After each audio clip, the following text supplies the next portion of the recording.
Oh ya, buat pertanyaan mumpung ini juga nggak begitu rame, open discussion aja ya. Jadi bebas saja kalau mau nanya, langsung open voice aja. Pertama-tama gue mau jelasin apa itu Docker dulu. Docker itu sebuah platform as a service. Ya mungkin istilah yang baru bagi yang belum pernah mendengarnya. Platform as a service ini kayak ya kayak service yang digunakan untuk mendeploy suatu program di satu server biasanya. Nah, terus di sini dia menggunakan noise level virtualization, nah mirip VM, tapi bukan VM intinya. Nah, yang namanya itu container. Nah, dia itu ditulis dalam bahasa Golang, terus dirilisnya tahun 2013. Nah, OS-nya sejauh ini ada di 3 OS ini, ada Linux, Windows, dan macOS. Nah, kemudian bagaimana cara Docker bekerja? Nah, Docker ini terdiri dari 3 lapisan. Sebenarnya Docker itu server sih. Ini Docker itu ada server, terus kita menggunakan server itu pakai CLI-nya. Nah, kan beda kalau server pada web umumnya kita menggunakan lewat browser kan. Nah, kalau Docker ini servernya itu lewat CLI. Yang server ini yang bakal ngurusin kontainer-kontainer tadi untuk dikelola oleh kitanya. Nah, server ini ngejalanin kontainer itu di OS level virtualization, namun nggak seberat sampai virtual box itu sih. Ini lebih ringan. Nah, bisa kontrolnya apa aja? Ada kontrol kontainer, terus image, data volumes, dan network. Nah, kontainer dan image ini nanti akan dijelaskan habis ini. Nah, network ini jaringan di Dockernya. Jadinya di Docker itu ada jaringannya tersendiri internal gitu, private network. Nah, kemudian data volumes ini data volumes yang uh, analoginya itu data yang digunakan di Docker kontainernya nanti. Mungkin lebih jelas nanti pada saat demo. Nah, kenapa Docker? Kenapa kita menggunakan Docker? Karena yang pertama sih easy to use. Jadi meskipun kelihatannya agak ribet, tapi daripada menggunakan virtual machine yang perlu install OS dan kawan-kawan, dan Docker ini nggak perlu install OS, langsung udah ada image-nya, langsung tinggal pakai aja. Nah, terus resource like, ya karena dia dikatakan OS like virtualization, nggak seperti OS virtualization, jadinya resource-nya nggak begitu berat-berat banget. Nah, kemudian bisa diduplikat banyak kontainer sekaligus. Terus consistent deployment ini. Nah, consistent deployment ini kenapa bisa dicapai? Karena soalnya Docker ini ada sistem template-nya gitu. Jadinya mau dimanapun Dockernya, kalau menggunakan template yang sama pasti kerja jalannya sama. Nah, contohnya kayak apa ya? Kayak bahasa pemrograman Java kan meskipun lu pada ngodingnya di komputer yang beda-beda, nah kan tapi kan virtual machine-nya sama. Nah, analoginya kayak gitu sih. Nah, terus microservice compatible. Nah, ini biasanya digunakan buat microservice. Soalnya konsepnya lebih simpel sih kalau Docker ini per kontainer. Jadi satu kontainer satu microservice biasanya. Nah, kenapa Docker? Nah, yang satu lagi ini. Nah, kadang-kadang kan kita ngedevelop aplikasi, tapi masalahnya kan kadang-kadang di komputer kita jalan, tapi di komputer lain kagak jalan. Nah, Docker ini menyelesaikan masalah ini gitu. Jadinya Docker ini kan tadi gue bilang pakai template, jadinya template-nya mau dimanapun dijalanin, ya kalau Docker engine-nya sama, ya pasti jalan-jalan aja gitu. Gak peduli komputernya beda. Kira-kira itu. Nah, kemudian ada beberapa konsep nih. Yang pertama ada Docker image. Nah, Docker image ini immutable. Immutable artinya nggak bisa di otak-atik lah intinya kalau udah jadi image. Nah, biasanya ini tersusun dari beberapa source code. Nah, terus library-library yang digunakan source code itu sama dependensi dan tools-nya. Nah, jadinya ini Docker image sudah kayak satu paket buat dijalanin gitulah. Nah, terus punya identifiers, punya text dan ID. Nah, kemudian ada Docker container nih. Container itu virtualisasinya. Nah, ini terisolasi di runtime environment-nya. Jadinya terpisah dari OS yang sedang berjalan, namun nggak sampai bikin resource virtual gitulah. Cuma cuma sebagai jembatan aja gitu ke mesinnya. Jadinya nggak begitu berat-berat banget. Dan kemudian ini portable dan compact. Jadinya ukurannya tuh nggak sampai kayak virtual machine yang bergiga-giga ya. Meskipun ada Docker container yang bergiga-giga ada, tapi nggak umum sih. Itu yang kasus khusus saja. Intinya di Docker container ini nggak nyimpen OS sepenuhnya, cuma sebagian aja. Dan kita interaksinya nanti lewat CLI, jadinya nggak ada GUI sama sekali. Nah, kemudian ada Docker repositories nih. Nah, Docker repositories ini ya analoginya kayak GitHub. Kalau GitHub kan, GitHub GitLab itu kan buat nyimpen kode ya. Nah, kalau Docker repositories ini buat nyimpen image. Nah, image-nya tadi yang dijelaskan tadi ya. Docker repositories ini selain buat nyimpen image, juga buat mengelola image juga sih. Ya kayak repositories pada umumnya. Nah, biasanya istilahnya itu selain repositories, istilahnya itu registry. Nah, di workshop ini kita bakal ngegunain repositories defaultnya Docker, hub.docker.com. Yang bisa kalian buka sendiri nanti.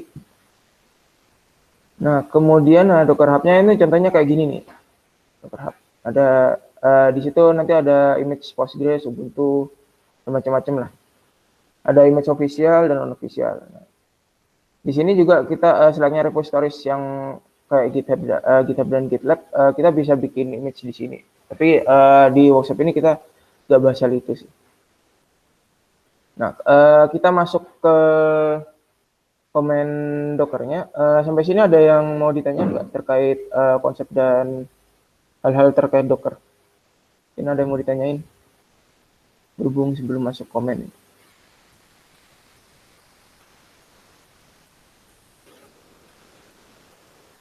Oke, belum ada. Lanjut berarti. Habis ini kalian siapkan terminal kalian buat nyoba-nyoba komennya. Nanti kita akan jalan demo di sini. Nah, yang pertama, nah ini ada pulling images. Nah, pulling images ini sebelumnya kalian harusnya kalau udah nyiapin environment-nya, harusnya udah ngelakuin pulling image yang gue saranin buat pulling itu kemarin Node.js, terus Postgres sama Python. Nah, itu kalian ngelakuin pulling image.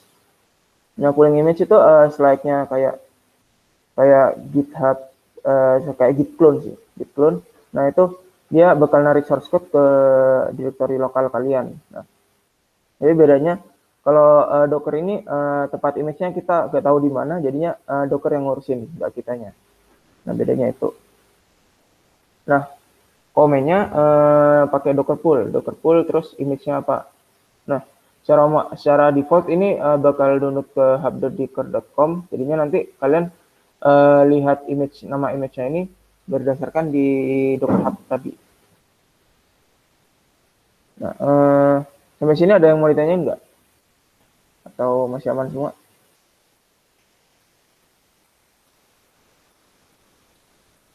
Oke, aman. Nah, buat contohnya yang di awal-awal pasti kalian pas habis install Docker suruh ngetesnya pakai Hello World ini kan ya.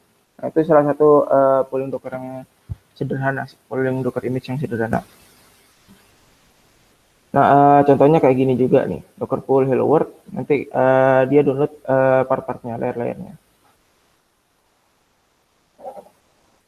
Nah, buat nunjukin image lokalnya, kalian bisa pakai Docker Image LS nih. Kalau contohnya ntar, gue share screen dulu.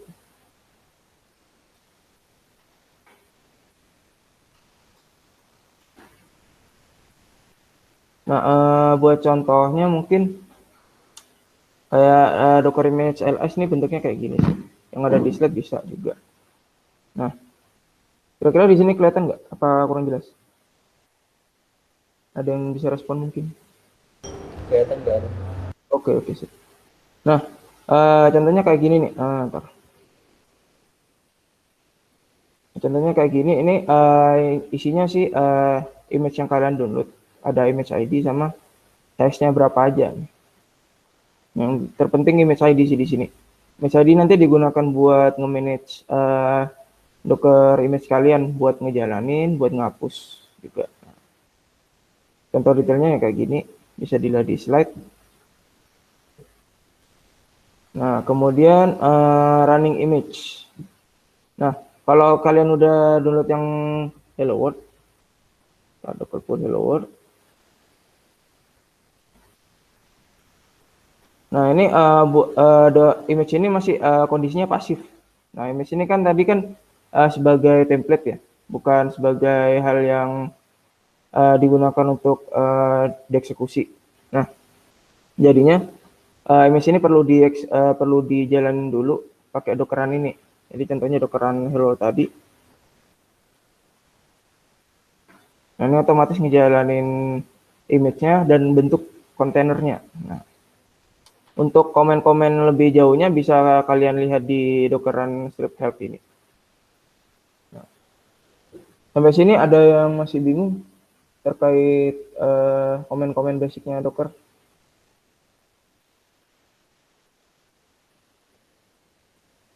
Oke, belum ada. Nah, contoh runningnya kayak gini. Nah, kemudian lanjut, kita masuk ke demonya nih. Demonya kita menggunakan Docker image yang udah kita buat. Nah, bisa dilihat di sini namanya ini. Nah, buat pertama-tama buat inisiasi, coba kalian pull dulu image-nya. Dan kemudian jalanin aja image-nya. Gue tunggu sekitar 3 menitan kali ya. Oke, silakan dicoba dulu ya. Kalau ada kendala nanti bisa bilang dulu.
Oke. Nah, bentar. Habis ini kita bahas. Nah, udah pada download semua berarti kan ya? Oke, lanjut. Nah, masalahnya kan ini ada environment variable yang nggak kita kasih. Gimana caranya? Caranya kita kasih strip A, student name sama dengan. Nah, masukkan nama kalian di sini. Nah, di sini nggak boleh ada spasi sih. Kalau mau ngasih spasi kasih underscore atau strip. Coba kalian coba terlebih dahulu, mungkin sekitar 1 menitan sampai 122 mungkin.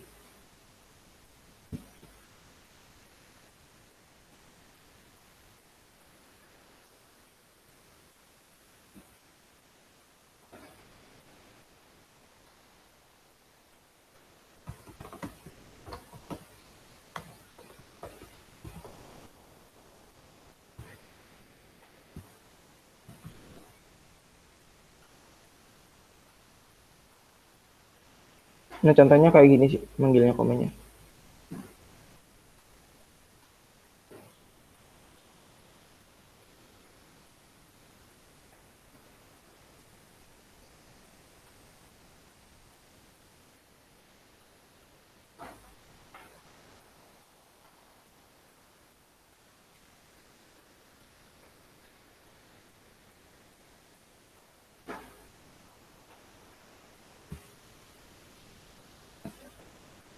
Oke, udah 1 menit. Jadi kalian ada yang punya kendala terkait menjalani komen ini? Oke, belum ada. Nah, lanjut. Nah, ketika udah dijalanin kan udah jalan nih servernya. Nah, tapi masalahnya pas kalian panggil, kan ini kan udah ketulisan nih 80-80. Nah, tapi pas kalian panggil kalau 80-80, nah dia nggak bisa. Nah, tadi kan Docker ini kan dibungkus sama server ya, sama CLI-nya. Nah, di sini tuh informasinya tadi juga berbeda dengan OS yang kita pakai sekarang. Nah, jadinya perlu ada namanya forwarding. Nah, forwarding ini ditujukan buat nerusin port aktif yang di OS yang kita miliki sekarang ke sistemnya Docker. Nah, caranya ditambahin argumen strip P di sini. Nah, jadi ditambahin strip P, contohnya nih Dockeran strip P. Nah, port to use-nya. Nah, port to use-nya terserah kalian sih mau 5.000, mau 10.000, mau 8.000. Nah, contohnya di sini 8.000. 8.000. Nah, port to forward. Nah, tadi kan kita aplikasinya berjalan di port 8080. Nah, berarti port to forward-nya kita pilih 8080. Nah, kemudian jalanin lagi. Nah, kemudian pas dijalanin, kita di local host-nya kita buka port 8000. Nah, tapi bukanya di sini berhubung kita ada path uniknya, kita menggunakan ini. Path-nya itu nama kalian, terus strip shot. Nah, di sini. Ntar gue tambahin di sini. Nah, kemudian itu buat yang port forwarding. Di sini ada yang mau ditanyain atau kebingungan terkait port forwardingnya. Kalau ada yang belum bisa.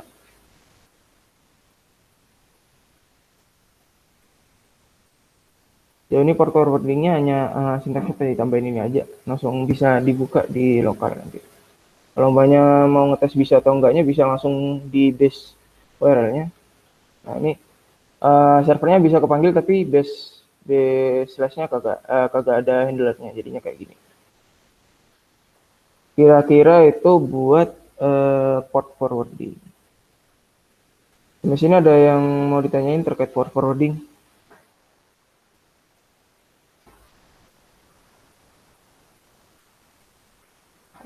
Oke, belum ada. Nah, lanjut berarti. Nah, kan di sini kan kita kondisinya kan udah ngejalin Dockernya nih, kontainernya. Nah, tapi masalahnya kita kan nggak bisa pakai terminalnya nih. Nah, nggak bisa ngetik apa-apa, nggak bisa ngapa-ngapain kan ini. Nah, buat kita bisa pakai terminal kembali, nah, kita jalanin kontainernya tuh di background.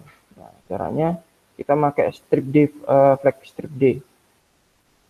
Nah, strip D ini artinya apa? Strip D ini artinya detach. Jadi dia detach dari terminalnya dan berjalan di background. Nah, contohnya kayak gini. Nah, pas dia ngejalanin di background, dia ngebalikin container ID-nya. Nah, container ID-nya nanti bisa digunakan buat hal-hal lainnya seperti nge-stop, start lagi, dan macam-macam sih. Remove juga.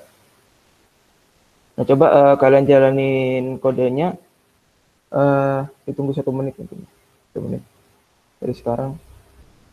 Jika ada yang punya masalah, langsung voice aja nanti. Dibahas bareng-bareng.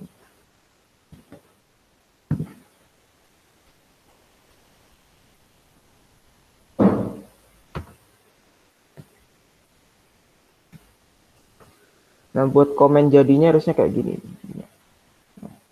Ada student name, terus nama kalian, terus port targetnya berapa, terus strip D. Nah, ini komen yang dijalanin yang finalnya.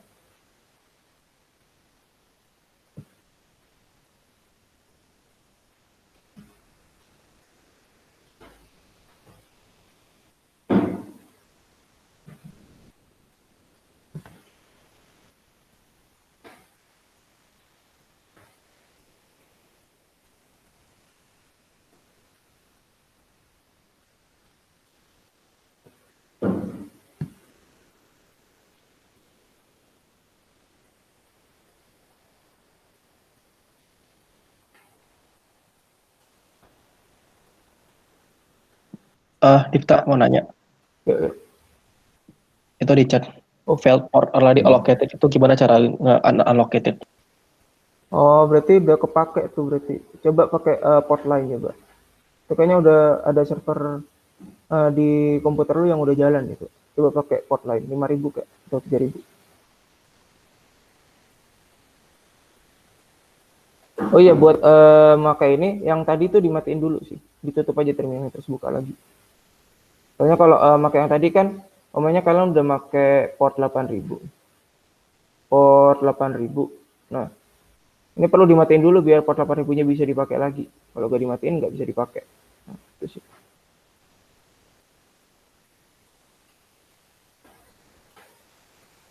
Oke, ada yang punya masalah lagi?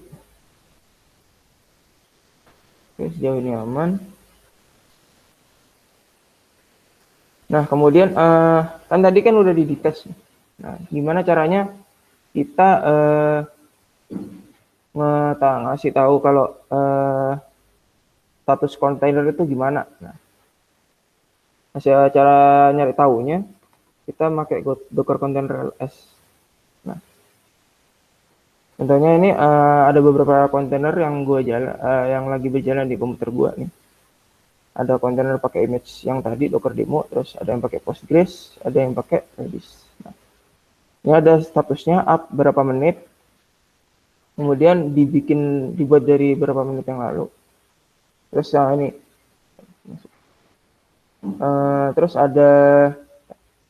ada port forwardnya dari berapa ke berapa. Nah, di sini kalian bisa lihat nih kalau umpamanya lupa. Oh, ini aktifnya tadi kontainer itu di port berapa ya? Nah, kalian bisa lihat di sini.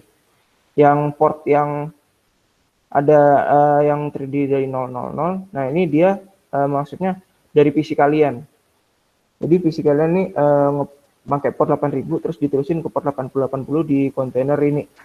Nah, gitu. Terus ini 8433 diterusin ke 8432 di kontainer ini. Kira-kira itu. Nah, sampai sini ada yang mau ditanyain terkait sintaksnya sama hal-hal yang dimunculin di Docker Container LS ini. Terus ini juga ada komen-komennya juga sih ini sih. Kalian bisa melihat komen yang di jalan itu apa. Oke, kalau nggak ada yang dibingungin, lanjut. Nah, contohnya kayak gini.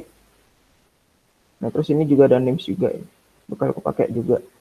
Nah, terus buat stop. Tadi kan kita udah ngejalanin nih. Nah, kan kalau udah jalan di background, nah gimana cara nge-stopnya? Kan kalau yang tadi kan pas jalan di foreground, jalan di terminal kita tinggal Ctrl C atau Ctrl D kan langsung berhenti.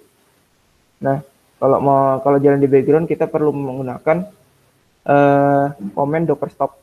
Nah, tinggal docker stop, terus container ID-nya berapa? Bisa pakai container ID ini atau pakai names-nya ini. Bisa semua sih. Hanya kalau pakai container ID langsung kalian nggak perlu nulisin semuanya. Cuma 3 huruf aja. Pokoknya udah kelihatan beda dari yang lain bisa sih. Ini contohnya 1 huruf harusnya bisa sih. Nah, 1 huruf kan ini kan gue pakai B doang. Soalnya di yang lain gak ada yang B, jadi bisa. Pokoknya intinya identifier unik tiap container ID. Nah, kalau mau pakai Docker names juga bisa sih. Jadi tinggal dikopas aja nih namanya, terus Docker stop namanya. Contohnya kayak gini. Magical. Nah, ini kayak gini, bisa. Dicoba dulu, mungkin 30 detikan. Kalau ada yang bermasalah bisa tolong Docker PS sama Docker LS container sama ya. Gue lupa sih kalau Docker PS. Gue belum pernah nyoba Docker PS. Harusnya sih sama sih. Cuma ini sintaks yang lebih verbosnya aja ya. Oke, ada yang mau ditanya lagi?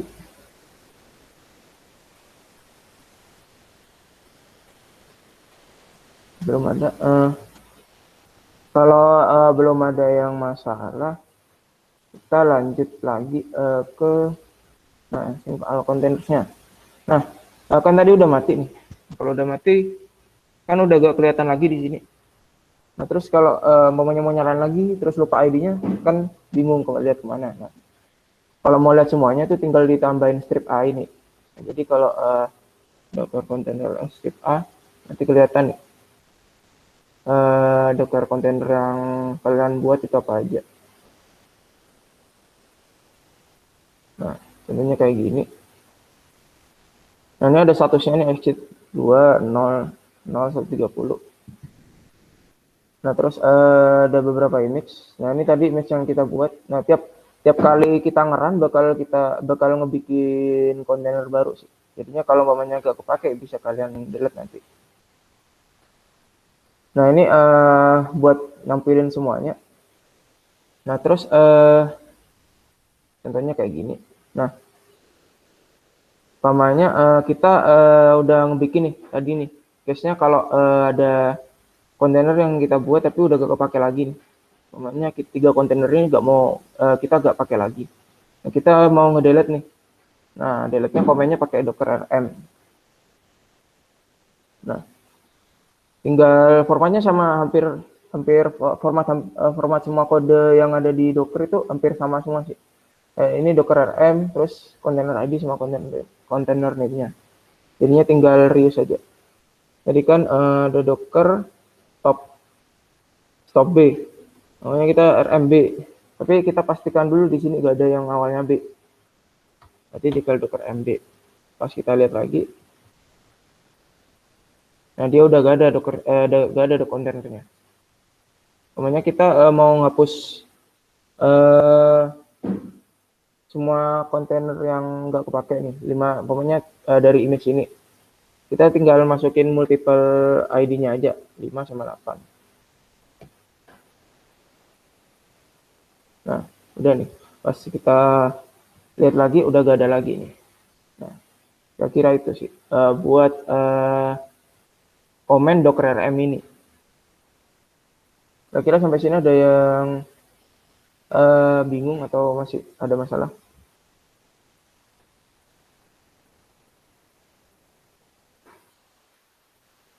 Oke, sejauh ini aman. Nah, kemudian image ini yang paling penting sih. Soalnya Docker image tuh kadang-kadang ada yang ukurannya gede-gede banget. Ya, contohnya ada yang sampai 200 MB, terus ada yang 1 GB. Ini kalau ada image yang kalian nggak pakai, kita bisa buangnya gitu. Buangnya pakai Docker image rm. Nah, ini bisa inputnya sama sih, inputnya ID atau tag yang kita declare ke gambarnya tadi. Nah, pokoknya kita mau ngedownload Docker demo tadi. Nah, kita langsung pakai Docker image rm. Kita pakai namanya di sini. SJSJ 009 Docker demo. Nah, terus pakai tag latest. Nah, jadi di sini nama image-nya, terus tag-nya itu apa? Latest terbaru. Nah, kayak di sini tag-nya itu LTS Alpine. Terus ini Alpine. Terus di sini ada yang versi berapa gitu. Di sini gunanya tag-nya ini kayak versioning aja sih. Kayak kalau di Git itu ada git tag. Nah, sama juga kayak gitu. Nah, nanti dia ngedelete sendiri, pas udah ngedelete udah gak ada di sini lagi gitu. Nah, itu buat yang Docker image rm, silakan dicoba terlebih dahulu, 30 detik mungkin.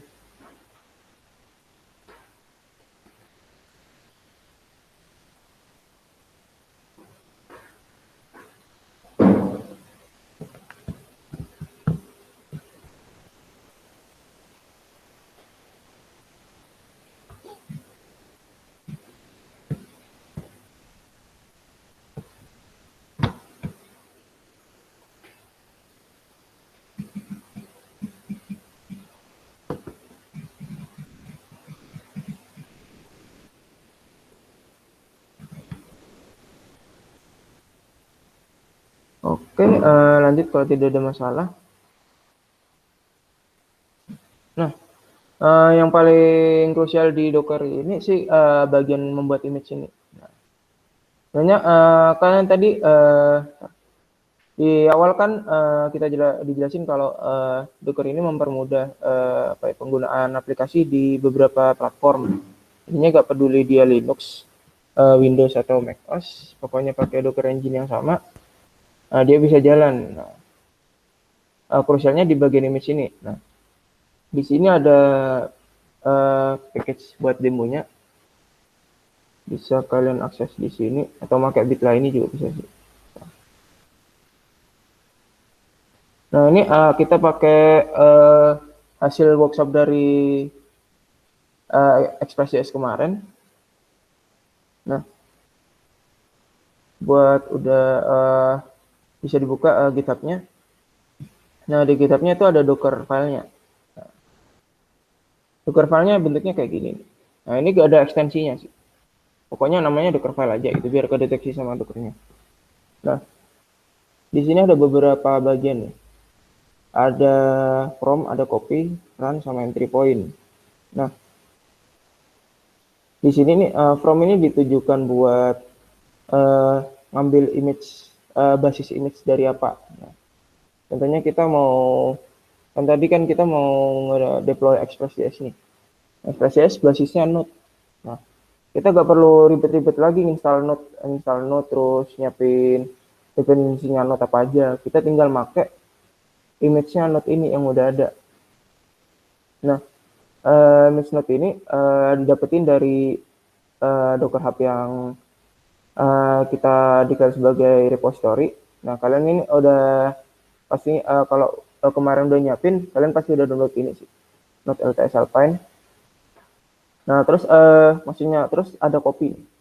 Copy ini dia nge-copy directory yang sekarang digunakan ke image-nya.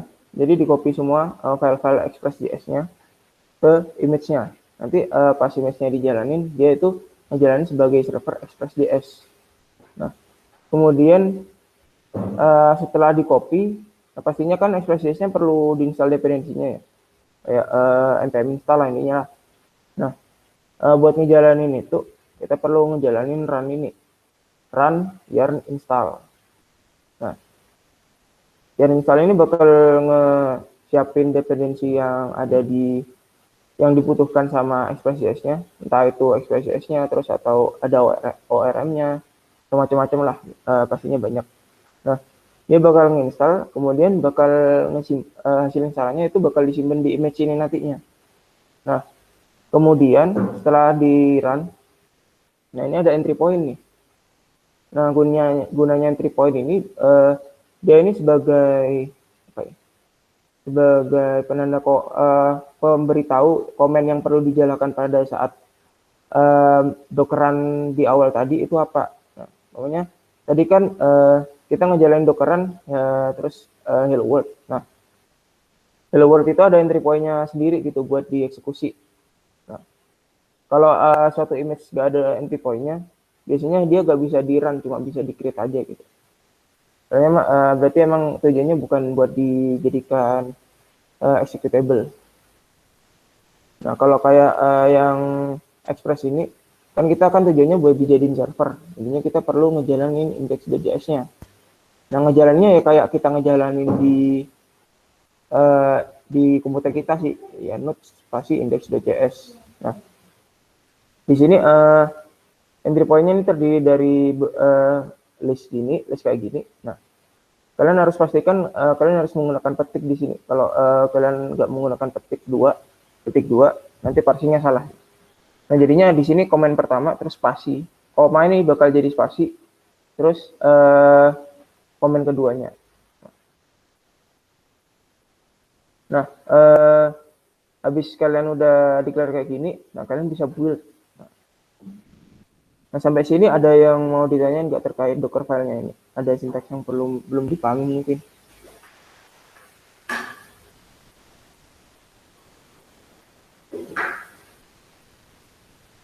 Oke, aman sepertinya. Nah, oke aman. Nah, buat nge-build-nya, komennya kayak gini nih. Ada docker build, strip f, terus path to docker file-nya. Nah, kalau Docker filenya tuh di mana directory Docker filenya itu ada. Nah, kemudian strip T ini buat ngasih tag name-nya. Tag name-nya tuh buat namanya ini ya, namanya mau apa gitu. Nah, terus build context. Build context ini folder yang bakal digunakan buat nge-build nanti. Nah, jadi kalau mamanya Docker filenya terpisah sama folder yang mau dibuat, nah itu bisa. Nah, ya umumnya sih Docker filenya itu bakal ditaruh di build context-nya sih biar compact aja gitu. Sampai sini komennya ada yang ditanyain atau ada yang bingung terkait Docker build-nya? Oke, belum ada. Nah, buat nge-build Docker ini, build image ini, komen yang digunakan seperti ini, Docker build strip F. Kita targetnya Docker file yang ada di direktorinya.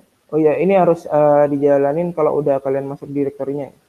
Nah, kemudian dikasih strip T, terus namanya apa sih terserah bebas.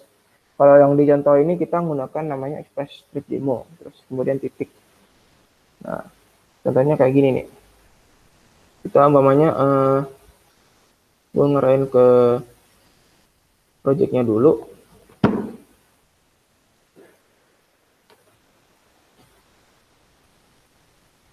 Nah, oke, gue udah di projectnya nih, terus mau ngebikin image-nya nih. Tinggal docker build strip F, docker file, terus strip 3 express demo. Terus build konteksnya gue mau pakai folder ini sebagai build konteksnya. Tinggal enter aja. Nah, nanti ngejalanin sendiri, terus dia ngedownload dependensinya masing-masing yang dibutuhkan sih. Nah, berhubung Express.js-nya dependensinya dikit, jadinya downloadnya cuma sebentar. Nah, kalian bisa coba terlebih dahulu buat nge-build image-nya. Mungkin sekitar 2 menitan, 3 menitan kali ya. Sampai 147. Oke. Silahkan dicoba.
Nah, udah 3 menit.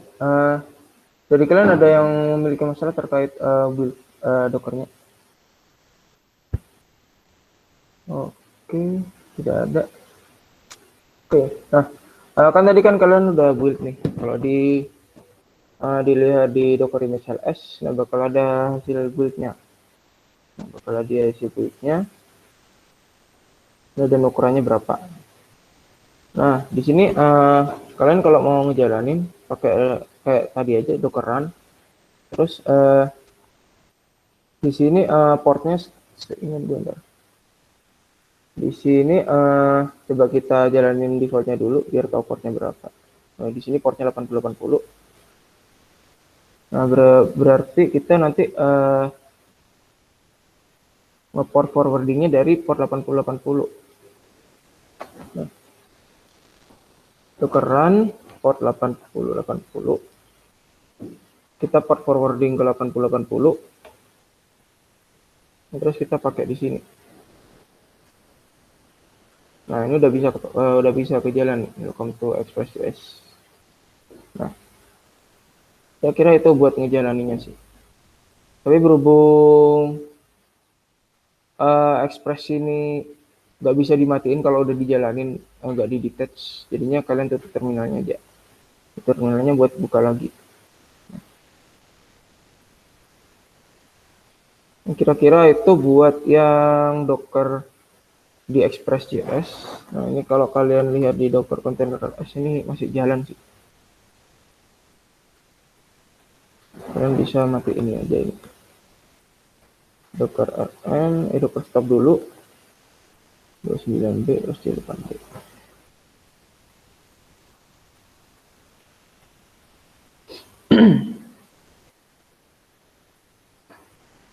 Kadang butuh waktu juga sih buat mati ini.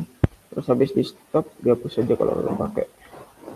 Nah, itu buat yang demo terkait building image pakai Express.js. Dari kalian ada yang mau ditanyain nggak terkait building image-nya?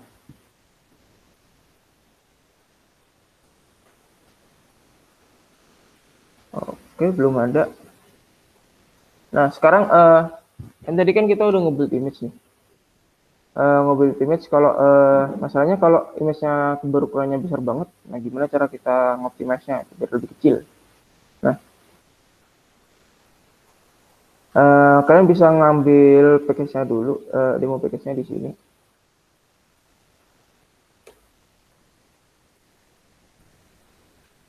Nah, mungkin nunggu 1 menitan, 30 detik mungkin buat ngambil package-nya. Nanti di package itu ada beberapa Docker file dan salah satunya ini. Nah, arahin dulu ke sana.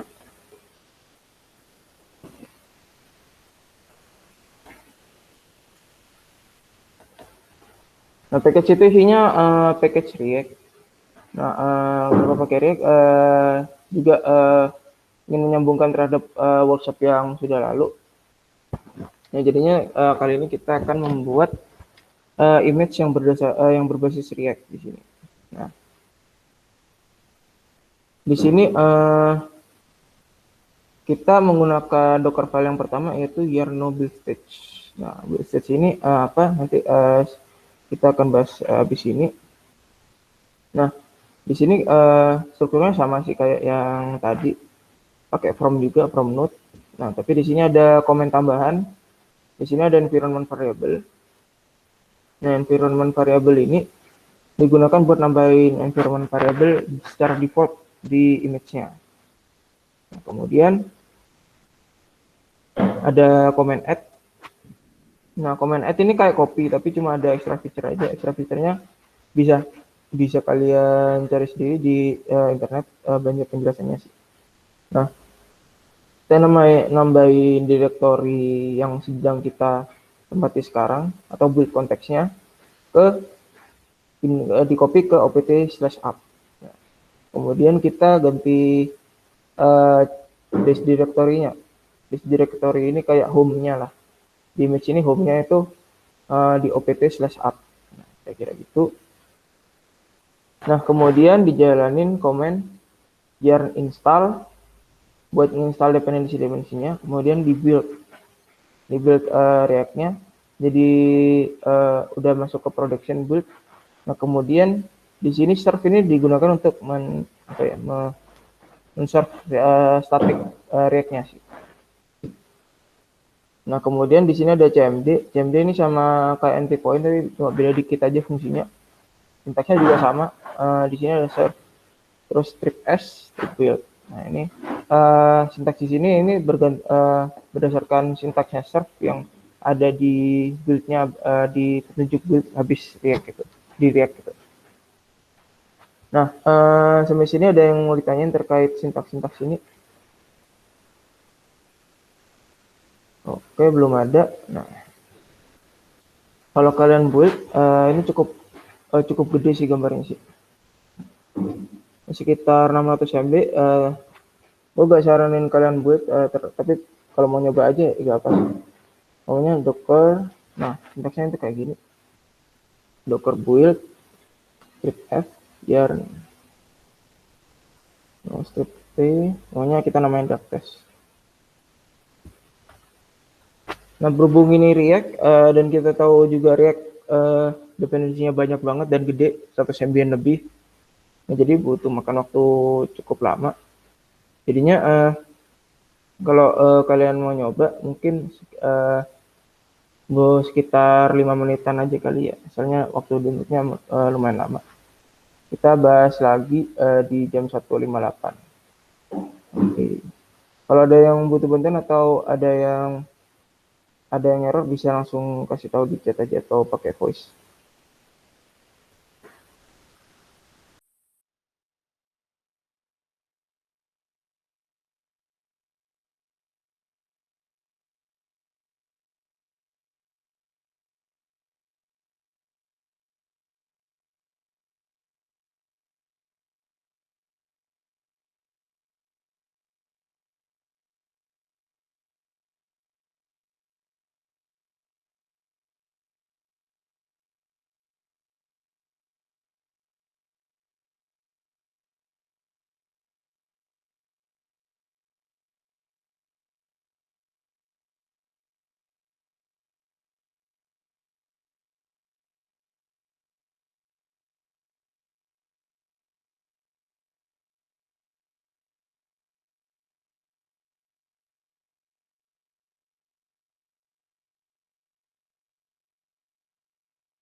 Nah, udah 5 menit.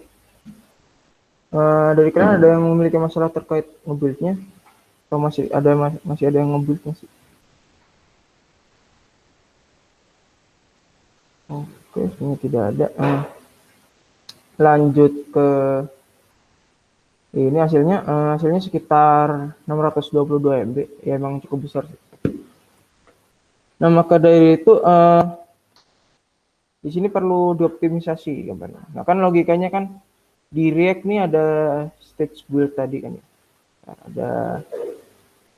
Nah, di sini kan sebenarnya kita ya yang kita butuhkan dari React kan hanya HTML-nya saja, HTML dan CSS, JS dan hal-hal yang bersifat statik. Nah, namun di image ini, nah kita include juga package-nya. Dimana package itu sebenarnya nggak bermanfaat banget, cuma menuin disk aja. Nah, maka dari itu ada yang namanya build stage. Nah, di sini sebenarnya agak jauh beda dari tadi image-nya. Di sini kalau kalian buka yarn dockerfile build stage, nah yang dockerfile yang nggak ada no build stage-nya. Nah, di sini ada yang namanya build stage. Nah, build stage ini ditujukan buat fokusnya hanya buat nge-build aja. Fokusnya hanya buat nge-build HTML-nya aja, nge-produce HTML-nya. Nah, nanti HTML-nya ini bakal dipakai ke stage yang lainnya. Nah, di sini sintaksnya masih sama, ya from node aja, cuma ada tambahan as build end. Nah, di sini kita nggak perlu ngasih nama buat stage-nya, supaya kita bisa ngasih tahu ke dockernya nanti kita bakal ngambil data dari stage yang mana. Nah, itu contohnya. Kemudian ini sama, yang masih sama. Nah, kemudian di sini main stage-nya nih. Main stage-nya tetap sama, pakai node juga. Pakai node, wordnya juga sama. Nah, tapi di sini bedanya. Nah, di sini kita copy dari build env tadi. Nah, yang tadi kan kita namanya build env di sini.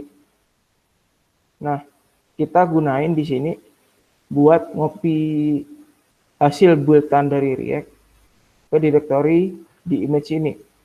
Nah, jadi gambarannya kita ngebikin image pertama untuk ngebuildnya, untuk ngebikin gambarnya. Kemudian kita bikin image lagi nih, tapi yang fokusnya buat ngejalanin, buat nge-serve static HTML-nya.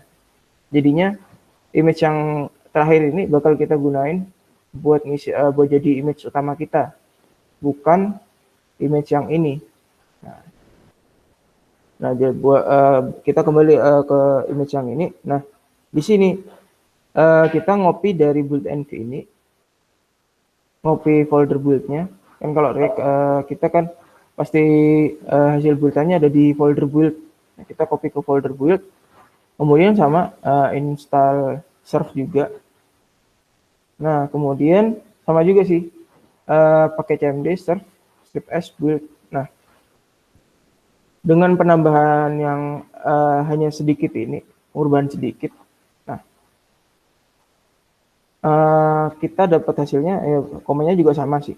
Komennya sama, nggak ada yang beda sih komennya, sama juga. Nah, tapi yang hasil yang kita dapetin, jadinya ukurannya 124 MB. Nah, kan kita di sini jadi hemat 500 MB sih di sini. Yang awalnya tadi kita 622 MB, jadinya cuma 124 MB di sini. Nah, itu keuntungannya pakai build stage.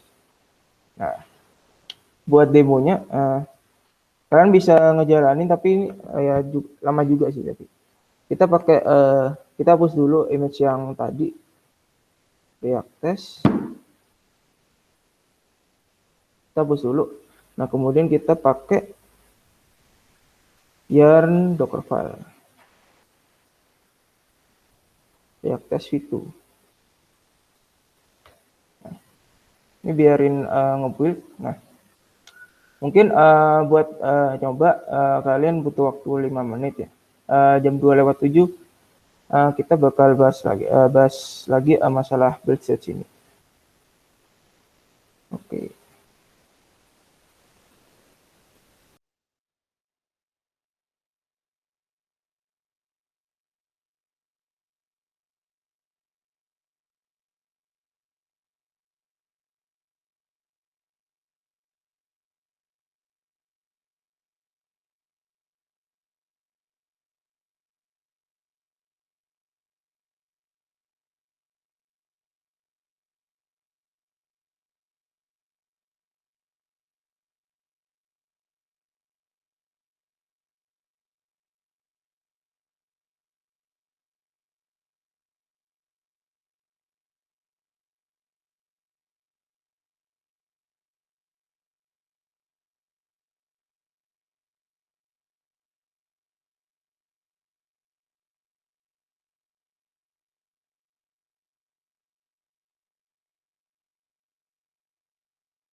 Nah, udah 2:07 nih.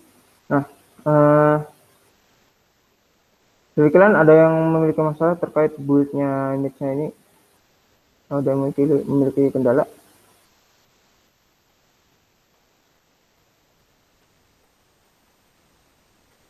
Oke, sebenarnya tidak ada. Nah, nanti kita lanjut. Nah, tadi kan kita udah nge-build nih, hasilnya ada 2 image ini. Hanya ini non ini hasil image tadi yang gue bilang tadi, kita bikin image buat khusus build, dimana itu image-nya jadi non. Nah, kemudian kita bikin image buat ngejalanin servernya. Nah, yang ngejalanin servernya ini jadinya yang memiliki nama. Nah, di sini yang khusus build, nih mendingan kita hapus aja terlebih dahulu. Soalnya cukup besar kan 600 MB. Nah, keren. Berhubung nggak ada namanya, kita hanya bisa menggunakan ID di sini. Docker image rm. Nah, udah di delete. Nah, kemudian kalau kita jalanin, defaultnya serve itu ada di 5000. Jadi kita port ke 5000 dulu. Lihat tes. Nah, di sini kan kita udah jalanin.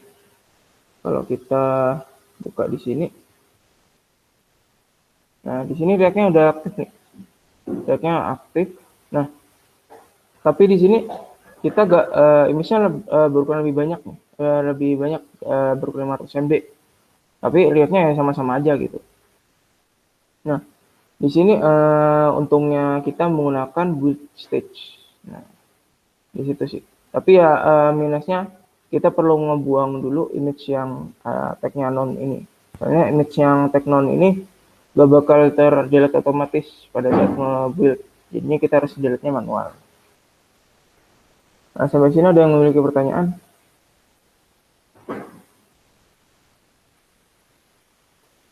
Oke, belum ada. Oke, lanjut. Nah, sekarang materi terakhir nih. Cepat juga sih. Nah, materi terakhir ini sebenarnya bukan transisi juga sih, agak banyak juga. Nah, di sini kita berkenalan dengan Docker Compose. Nah, Docker Compose itu apa? Docker Compose itu suatu tools yang digunakan untuk memanage multi container. Jadinya umpamanya kita mau memiliki banyak kontainer dan kita ingin memanage-nya dengan mudah. Kan tadi kan konfigurasinya kan kita cuma cantumin di komen-komen di sini kayak strip P, terus strip E. Nah, tadi strip E.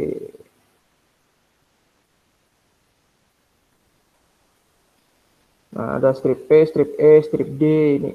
Nah, ini kan apa ya, sulit diingat-ingat kalau kita ngebikin lagi. Nah, kalau kita pakai Docker Compose ini, kita itu ngebikinnya di satu file. Ini kita ngebikin konfigurasinya di satu YAML file yang mendefine satu service-service-nya. Nah, nanti kita eksekusinya itu bisa menggunakan satu komen aja, enggak. Komennya kita bikin, kita ada 3 service. Nah, kita nggak perlu ngejalanin dockeran 3 kali gitu. Kita cuma ngejalanin 1 kali, nanti komennya agak beda dikit. Nanti juga buat ngedelete-nya, kita juga ngejalaninnya 1 kali aja gitu. 1 kali komen aja gitu, nggak 3 kali juga. Nah, buat nge-startnya juga konsepnya sama. Nah, itu buat definisi awalnya Docker Compose. Nah, terus kenapa Docker Compose? Di sini kita mendapatkan benefit, kita dapat dengan mudah melihat Docker konfigurasinya. Terus di sini juga kita otomatis dibikinin internal private network. Nah, jadinya di dalamnya itu ada private networknya sendiri gitu, udah dibikinin sama Docker Compose-nya. Terus di sini juga yang tadi kayak gue sebutin, buat nge-manage banyak kontainer itu mudah di sini, gak ribet-ribet. Namanya manage 3 kontainer, ya komennya yang dijalani 1 aja gitu, gak 3 kali. Nah, kemudian di sini ada link demonya. Nah, Kalian bisa coba clone aja link demonya.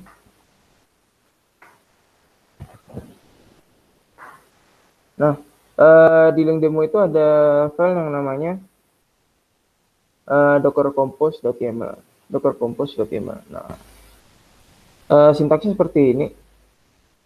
Ada versinya. Versinya ini biasanya defaultnya 3.7 sih. Nah, kemudian ada servicesnya nih. Servicesnya ini analoginya itu kontainer yang kita bikin. Nah, tiap kontainer yang kita bikin itu ada namanya. Jadinya di sini kita nggak perlu ngasih strip T buat ngasih nama. Kita perlu cuma ngasih nama di sini aja gitu. Ini namanya apa, terus image-nya yang kita pakai apa. Umpamanya kita nggak mau nge-build image. Terus ports-nya kita yang digunakan itu targetnya berapa, source-nya berapa. Nah, ini formatnya. Ada target .2 source. Kemudian di sini environment variable yang kita gunakan itu apa. Nah, sebelumnya kalau kita nggak pakai Docker Compose ini kan kita declare-nya di command line kan ya. Nah, itu kan cukup panjang kalau umpamanya environment-nya ada 3 kayak gini. Nah, kalau pakai Docker Compose ini, environment cukup ditulis di sini aja, value-nya apa aja gitu. Jadinya lebih kelihatan rapi. Nah, sampai sini ada yang mau ditanya terkait sintaksnya?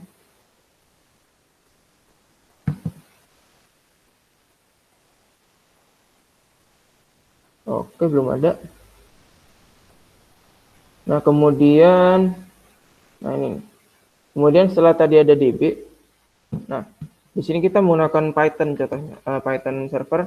Di sini menggunakan Django. Nah, di sini kita namain servernya namanya server aja lah pada umumnya. Terus ada build konteksnya nih. Build konteksnya di sini kita menggunakan titik ya, maknanya di folder ini juga, di folder yang sama dengan YAML-nya gitu. Nah, kemudian kita menggunakan port 8080 di forward ke 8080. Formatnya sama kayak yang port di sebelah. Nah, kemudian kan kita menggunakan environment DB host-nya ini, DB host terus.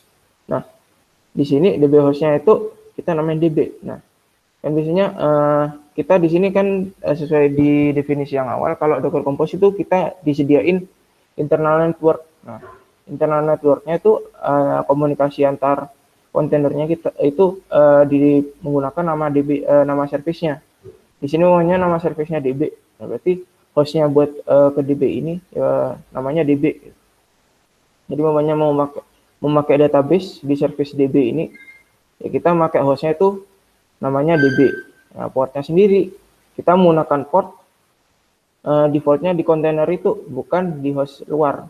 Nah, jadinya kita menggunakan port 5432. Nah, kira-kira itu buat penjelasan di Docker Compose YAML ini. Sampai sini ada yang mau ditanyain atau ada yang bingung?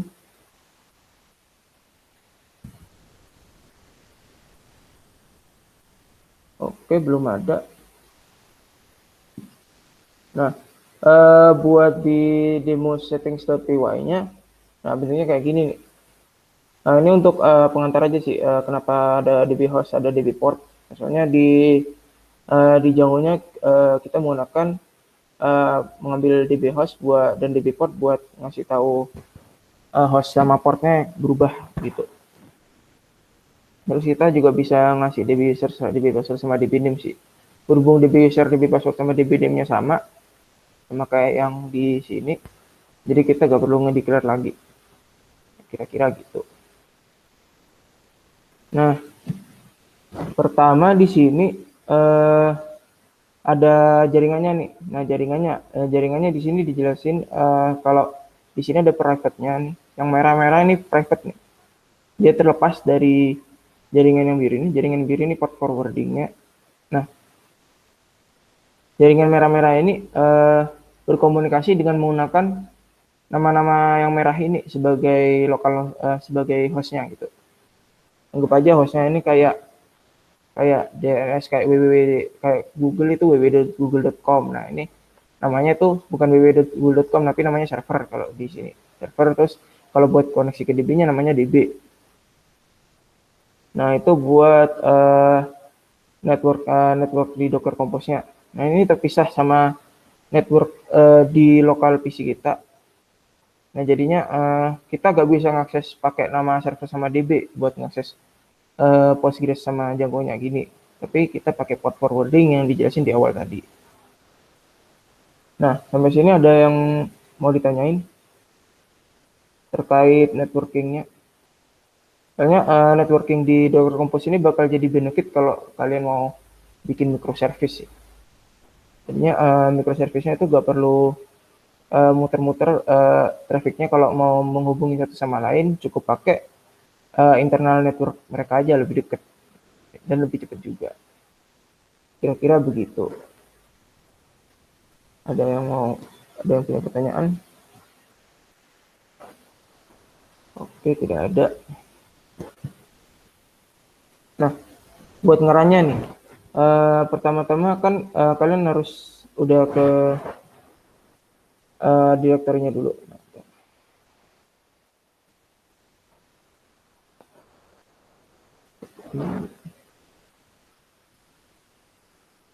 Nah, pertama-tama kalian harus ke direktorinya dulu biar bisa nge-build. Nah, di sini run ini bakal otomatis nge-build juga kalau umpamanya image-nya belum ada. Di sini kan kita belum ada image-nya nih. Nah, belum ada image apa-apa nih. Nah, kita pasti kalau kita nge-up, dia bakal nge-build juga. Nah, kalau kita di sini kan belum ada image-nya. Kalau kita nge-up, nanti kita nge-build juga gitu. Kita F, nah Docker Compose file-nya apa? Strip F di sini harus dicantumin ya, soalnya nanti nggak kayak otomatis di Docker build. Nah, strip F ini harus kita kasih secara manual, soalnya dia nggak bisa ngedetek otomatis. Nah, kemudian di sini up. Nah, di sini strip D ya fungsinya buat detach ya kayak yang Dockeran tadi. Nah, di sini kita bisa ngasih service name buat nyalain salah satu doang. Jadinya nggak semuanya. Kalau kita jalanin gini aja, nah itu bakal ngejalanin semuanya. Nah, coba kalian coba jalanin komen ini. Mungkin gue tunggu sampai 224 mungkin sekitar 5 menit untuk install ini. Oke. Kalau ada yang butuh bantuan atau pertanyaan, silakan cantumin di kolom chat aja ya, atau pakai voice chat.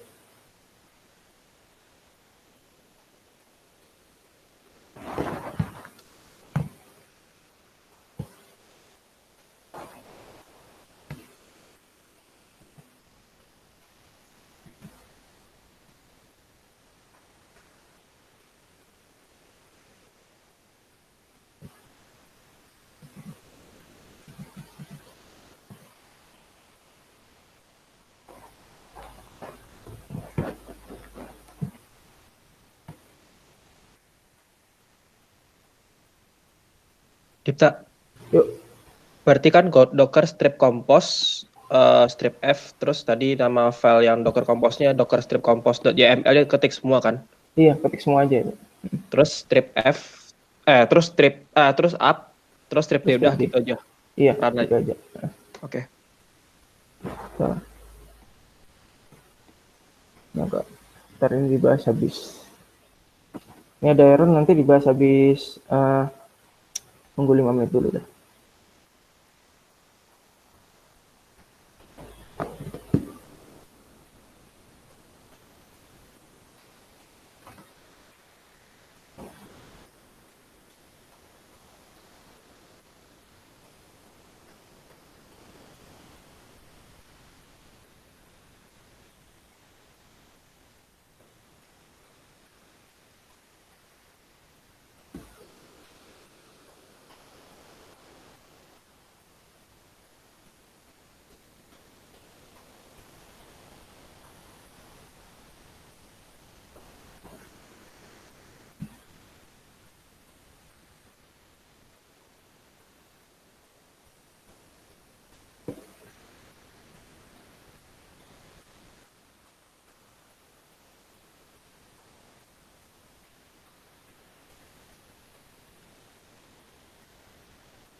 Nah, udah 24 nih. Nah, dari kalian ada yang memiliki masalah nggak terkait jalanin Docker Compose-nya?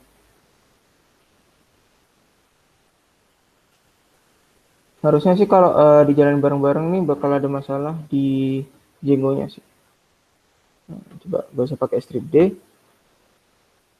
Nah, di sini tuh Django-nya nih nggak mau connect ke DB-nya. Nah, kenapa? Soalnya di sini kan jalannya bareng-bareng. Sementara di sini Django-nya perlu DB-nya on dulu. Nah, DB-nya on dulu baru bisa dijalanin. Nah, jadinya kita perlu jalannya satu-satu dulu.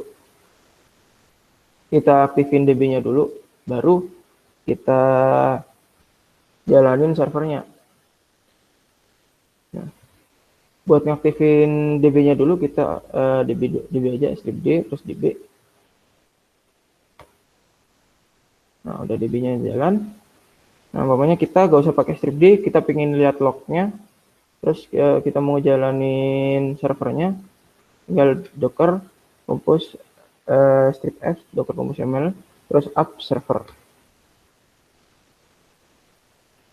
Nah, di sini kan otomatis jalan nih,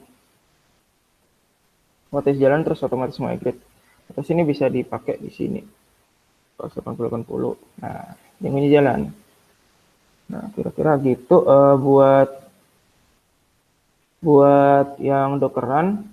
Sampai sini ada yang memiliki masalah atau tidak? Gue kok gak error ya, terus semacam race condition gitu ya. Ah iya. Jadi kalau umpamanya kebetulan DB race conditionnya DB-nya dulu jalan baru servernya jalan, ya gak error sih. Pokoknya intinya kan logikanya kalau butuh koneksi DB itu kan servernya butuh DB-nya aktif duluan kan ya sebelum servernya. Nah kalau servernya aktif duluan DB-nya mati ya kan sama aja gitu. Intinya itu sih. Kalau mau lebih aman DB-nya dulu dijalanin terus servernya dijalanin. Kira gitu. Nah terus kalau mau nge-stop, nah tinggal up tadi ganti stop sih. Simple coding. Nah stop.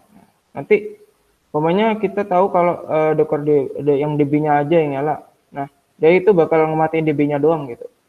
Yang server masa bodoh. Enaknya Docker Compose sih gitu sih. Yang aktif yang mana, nanti yang di stop ya yang aktif aja gitu.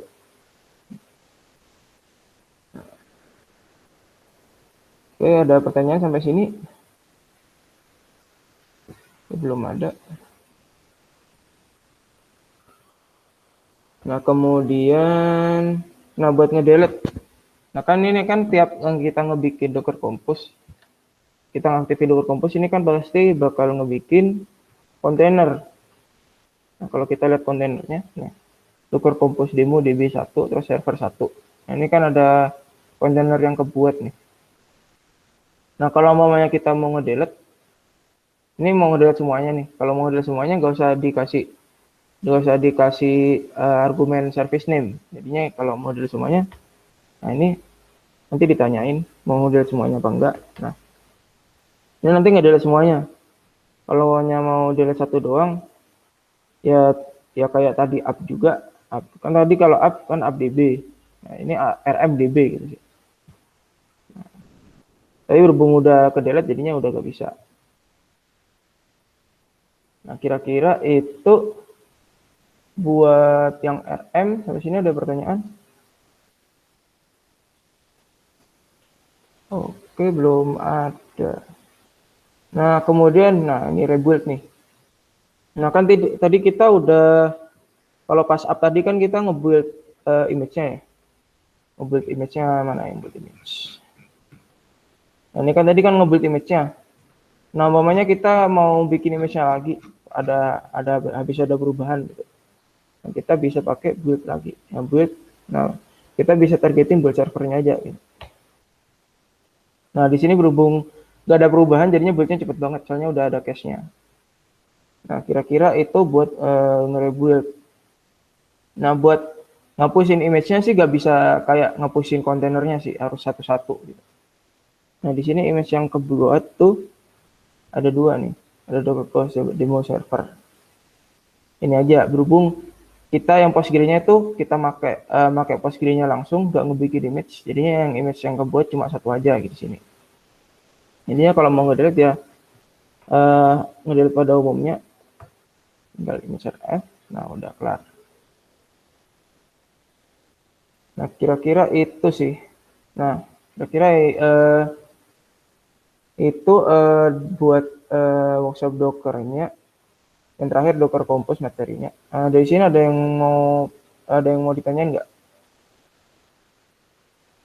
Buat materi-materinya. Bedanya rebuild sama run yang awal apa? Oke. Nah, kalau rebuild, kalau kita ngebuild ini, nah kita ngebuild, dia itu nggak langsung run. Dia cuma ngebuild aja di sini. Cuma stop di build. Pokoknya kita tadi udah ngehapus image-nya. Pokoknya kita mau build doang. Nah, dia di sini itu dia bakal nge-build aja, nggak bakal nge-run. Nah, bedanya kalau kita pakai up tadi, dia itu pakai template gitu dah. Jadinya dia itu sekaligus nge-build sekaligus nge-up. Jadinya itu up ini dia bakal ngecek di Docker image ls. Nah, ini Docker image dia udah ada image-nya atau belum. Kalau udah ada, dia bakal ngejalanin. Kalau dia belum ada, dia ngebikin. Jadi otomatis gitu sih ngecekinnya. Kira-kira itu bedanya up sama build tadi. Kira-kira udah jelas? Kalau ada yang punya pertanyaan lain? Oke, sip. Nah, kalau nggak ada pertanyaan lagi, mungkin itu aja workshop buat Docker ini cukup singkat ternyata. Nggak sampai 2 jam, 1 jam setengah. Nah, kami mau minta feedback dari teman-teman terkait workshop ini. Kemudian cukup sebentar sih. Tapi materinya lumayan bermanfaat lah, semoga aja. Nah, kemudian habis ini mungkin ada sesi foto. Mungkin Jos bisa nyiapin. Oke. Buat yang mau foto bisa nyalain kamera sih buat dokumentasi. Nanti diupload di websitenya DSC misalnya. Oke, mau aja sih. Oke, matiin dulu. Buat rekamannya nanti bakal diupload di YouTube. Nanti tinggal di